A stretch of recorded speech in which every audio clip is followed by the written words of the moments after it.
aniguna halkaan odhanaya Waxayna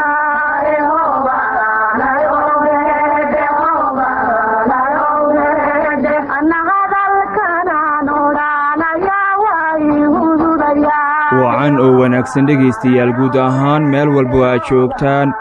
oo aad naga dhegaysanaysaan kuna soo dhowaada mar kale iyo tixanaha murtida iyo maahmaahaha tixanaha murtida iyo maahmaahaha waxaynu ku eegi doonnaa murtida halkuudhegeedu ay tahay saddex way ku hodaa saddex waxyaabood qofku way hodaa wax kastoo dunidan guudkeeda lagu arkaa sida aad mooddo si ka duwan ayay noqon karaan kuwaasoo inta badan ama mararka qaarkood aan isku dheelitirnayn waxaa suurtagal ah in aad arrin fikrad ka haysato balse markaad ogaato xaqiiqda dhabta ahi ayuu waagu kugu dilaacayaa kolkaas ayaad farta dhexda ka qaniinaysaa adigoo leh allah waan hodmay sidaa darteeda waxay Soomaalidu tidhaahdaa saddex way ku hodaa saddexdaa waxyaabood waxay kala yihiin hilaac baseri hogol xagaa iyo har arooryo midda koowaad murtidu waxay leedahay hilaac baseri way ku hodaa oo maxay kugu hodaa indhuhu wax kastaahi waxay wax ku qiimeeyaan quruxda iyo bilicda oo wax kale ma arkaan taasoo qofku u keeni karta inuu hilmaamo ama inuu ilaabo wixii inuu fiiriyo ahayd sida diinta iyo dabeecadda sababtoo ah quruxda dhabta ahi ee qofka jidhkiisa ku jirto waxa weeye ta lagula noolaan karo ee ma ahan dhaldhalaalka wejigiisa aan diirka ka qaadnay murtidu waxay ka hadlaysaa ninku marka uu damco haasaawiye guur wuxuu indhaha la raacaa dhaldhalaalkiiyo quruxda gabadha ka muuqato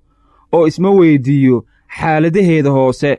balse markii uu guursado oo ay soo baxdo areejnimadeedii oo ay quruxdu qarinaysay ayuu wuxuu yidhaahdaa waaba haddii uu yahay nin fahmay waxa qatalay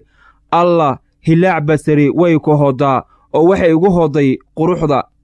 haddaba shalaygaasi si oo inoogu dhicin waxaa inooga digay suubanaha naxariis iyo nabadgelyo korkiisa allaha yeele isagoo la hadlaya asxaabtiisa wuxuuna yidhi war waxaan idinkaga digayaa cagaar meel xun ka baxay markaas ayay asxaabtu yidhaahdeen rasuulkii allow muxuu yahay cagaar meel xun ka baxay wuxuu yidhi waa naag qurux badan oo ka soo jeeda reer xun midda labaad murtidu waxay leedahay hogol xagaa way ku hodaa bini'aadamku meel oo joogaba noloshiisu waxay ku xidhan tahay biyaha sidaa darteeda reer miyigu had iyo jeer oortoodu waxay u jeebban tahay dhaanka haddii uusan jirin roob xareeddiisu gelayso jidhaan ama balliyo haddaba waxaa jirto xilliga xagaaga ah inuu cirku sameeyo falaado la moodo inuu imaanayo roob taasoo loo yaqaano cadar waxaa suurtagal ah inuu qofku u baajiyo dhaankii hase yeeshee markii ay qorraxdu daruurtii qarisay kala feedanto ayuu markaa yidhaahdaa maxaad u baajisay dhaankii walle waxaa iga hoos baxday maahmaahdii ahayd cadar xagaa ceelkaa ma furto wuxuuna biyola'aan dhigaa reerkii oonka ahaa midda saddexaad ee murtidu ugu dambaysa waxay leedahay har arooryo way ku hodaa waagu marka uu dilaaco oo la joogo hiirta waa beri dhulka waxaa ku fida hoos la yidhaahdo har arooryo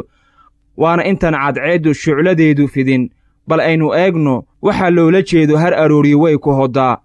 reer miyigu waxay caado u leeyihiin marka ay ariga lisaan oo afbilowdaan inay xoolaha ka qaadaan xerada qof walbaahina waxaa loo diraa howshiisii kaga aadanayd reerka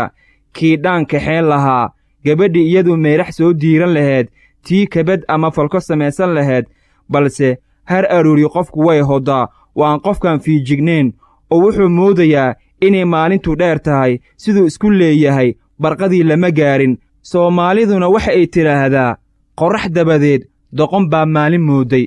si kastaba ha ahaatee saddexdaan waxyaabood qofku way hodaa haddii uu ka dhiifoonaan dhegaystayaal tixanaha murtida iyo maahmaahahane maanta halkaa ha inoo joogto ta intaan ku kulmi doonno qayb kale